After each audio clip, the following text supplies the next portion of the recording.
की अर्थव्यवस्था की विशेषताएं।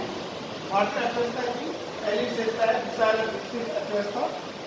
अगर हम भारत का क्षेत्रफल की बात करें तो 32.9 लाख वर्ग किलोमीटर है और 2011 की जनगणना के आधार पर भारत की जो जनसंख्या वो 131.8 करोड़ है और अभी भी हम जनसंख्या की बात करें तो तकरीबन 131.5 करोड़ है। अगर हम विश्व में क्षेत्रफल के आधार पर अगर हम बात करें तो भारत का जो स्थान आता है वो 7वां आता है और जनसंख्या के आधार पर भारत का विश्व में जो स्थान है वो दूसरा है। अर्थव्यवस्था की हम बात करें विशेषता की अर्थ विकसित एवं विकासशील अर्थव्यवस्था। अगर हम बात करें तो भारतीय अर्थव्यवस्था पिछड़ी किंतु विकासशील अर्थव्यवस्था है। अर्थव्यवस्था में आर्थिक पिछड़ापन एवं दरिद्रता है। अतः अगर हम अर्थ विकसित और विकासशील अर्थव्यवस्थाओं को मोटे तौर पे कुछ बिंदुओं के आधार पर समझ सकते हैं। भारत हम तीसरी विशेषता की बात करें तो भारतीय अर्थव्यवस्था कृषि प्रधान देश है। अगर हम जीडीपी के आधार पर राष्ट्रीय आय में हिस्से की बात करें तो 17 से 20% जीडीपी में एग्रीकल्चर का आता है और हमारे देश के 69% जनसंख्या का जो मुख्य व्यवसाय है वो भी कृषि एवं उसकी सहायता है। मतलब हम ये कर सकते हैं भारतीय अर्थव्यवस्था की जो मुख्य विशेषता है कृषि प्रधान है वो इस पर टिकी हुई है। नेक्स्ट अगर हम बात करें औद्योगिक एवं असंतुलित विकास। अगर हम बात करें औद्योगिक संतुलन एवं संतुलन की बात करें तो औद्योगिक हमारे देश में जो औद्योगिक विकास है उसमें भी बहुत सारी विषमताएं हैं। जैसे अगर हम बात करें कुछ राज्यों का जो इंडस्ट्रियल डेवलपमेंट है वो ज़्यादा है लेकिन कई राज्य ऐसे हैं जिनका औद्योगिक जो विकास है वो बहुत पिछड़ा हुआ है। अगर हम बात करें जिन राज्यों में औद्योगिकरण ज़्यादा है जैसे पश्चिम बंगाल है, बिहार है, महाराष्ट्र है, लेकिन पिछड़े हुए औद्योगिक विकास की दृष्टि से जहाँ पर इंडस्ट्री एस्टेब्लिश नहीं है जिसमें आते हैं मुख्यतः राजस्थान आता है, असम आता है और कई राज्य आते हैं। अगर हम बात करें जनसंख्या में विस्फोटक वृद्धि की बात करें तो हमारा देश विश्व की 17.2% जनसंख्या यहाँ निवास करती है। जो कुल क्षेत्रफल का विश्व का 2.4% हमारे यहाँ पर क्षेत्रफल है। जनसंख्या की दृष्टि से यहाँ पर जो जनसंख्या की वृद्धि दर है वो है 1.7%। प्रतिवर्ष 2.7 करोड़ बच्चों का जो जन्म होता है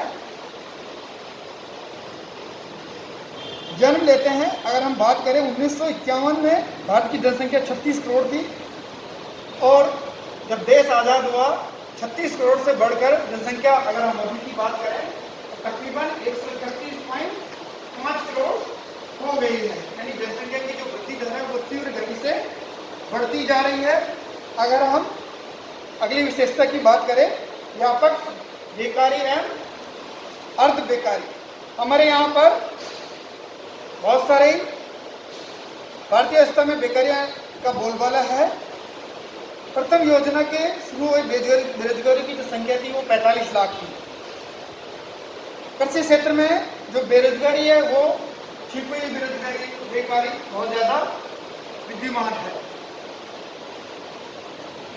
आय प्रति आय का कद है इसकी हम बात करें 1950-51 में भारत की राष्ट्रीय आय चालू मूल्यों पर 10,360 करोड़ रुपए तथा प्रति व्यक्ति आय 274 रुपए थी।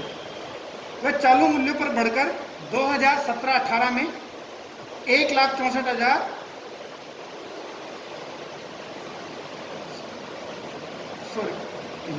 2017-18 में क्रमशः 1,64,38,895 करोड़ एवं 1,11,782 रुपये से अधिक होने का अनुमान है। अगर हम पूंजी निर्माण में धीमी गति की बात करें तो आर्थिक दरिद्रता और निम्न आय के कारण अर्थव्यवस्था में बचतों एवं विनियोग का स्तर नीचा है। जहां विकसित देशों में पूंजी निर्माण की दर 40 से 50% है वहां भारत में पूंजी निर्माण की दर 35 से 36% ही है। अगर हम बात करें 1950-51 में चालू मूल्यों का सकल पूंजी निर्माण की दर 8.4% वार्षिक थी 1990-91 में वह बढ़कर 26.9% पहुंच गई। अगर हम बात करें निर्धनता का कुचक्र की, अर्थव्यवस्था निर्धनता एवं गरीबी के ऐसे कुचक्र में फंसी हुई है, जब तक ये कुचक्र तोड़े नहीं जाते निर्धनता निरंतर बनी रहेगी। अगर निर्धनता का कुचक्र मांग दृष्टि से समझे तो निम्न आय, निम्न उपभोग, निम्न विनियोग, निम्न पूंजी आर्थिक पिछड़ापन है। अगर हम पूंजी निर्माण और विनियोग के दृष्टिकोण से समझे तो निम्न आय और बचत भी निम्न है, पूंजी निर्माण भी निम्न है और निम्न उत्पादकता भी है। कहने का मतलब आर्थिक पिछड़ापन व्याप्त है। अगर हम बात करें भारतीय अर्थव्यवस्था मानसून का जुआ है, ये सही है। भारतीय अर्थव्यवस्था की जो समृद्धि है वो उस मानसून पर निर्भर है, क्योंकि सिंचाई के साधनों का अभाव कृषि उत्पादन में वृद्धि अनुकूल मानसून से ही संभव होती है। अच्छी फसल में कृषि में रोजगार और आय बढ़ती है। कृषि आधारित उद्योगों को कच्चा माल मिलता है। अर्थात हम ये कह सकते हैं सभी क्षेत्रों में आय, रोजगार एवं विनिमय में कमी से निराशा, गरीबी, बेकारी एवं भुखमरी में अकाल का बढ़ जाता है।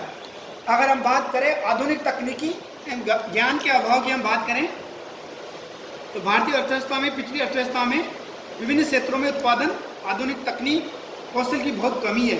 अभी भी कृषि, औद्योगिक एवं परिवहन क्षेत्र में परंपरागत तकनीकों का बोलबाला है।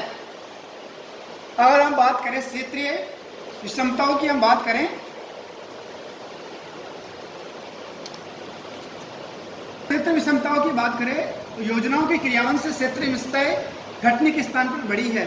जहां एक और पंजाब, हरियाणा, पश्चिम बंगाल, महाराष्ट्र, गुजरात में आर्थिक समृद्धि तेजी से बढ़ा है, तो दूसरी ओर राजस्थान, आसाम, जम्मू कश्मीर और उड़ीसा में विकसित क्षेत्रों के मुकाबले काफ़ी पिछड़ गए हैं। अगर हम अंतर्राष्ट्रीय विदेशी व्यापार की बात करें तो 1950-51 में व्यापार का घाटा 50 करोड़ रुपए था, जो बढ़कर 1966 में 922 करोड़ रुपए हो गया। और अगर हम 2016-17 की बात करें तो 7,28,337 करोड़ रुपए होने का अनुमान है।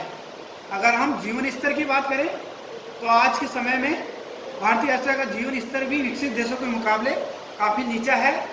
देश की 21.9% जनसंख्या निर्धनता के न्यूनतम स्तर से भी नीचे है, जिन्हें जीवन की सुविधाएं तो क्या पेट भर भोजन भी नहीं मिलता।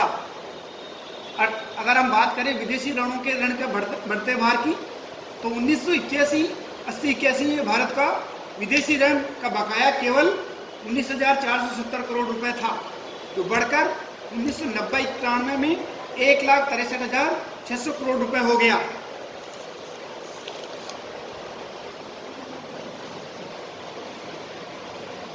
इनके अलावा भी बहुत सारी विशेषताएं, जैसे आर्थिक असमानता में निम्न वृद्धि हो रही है, मुद्रास्फीति एवं मूल्य बढ़ते जा रहे हैं, असंतुलित विदेशी व्यापार हो रहा है।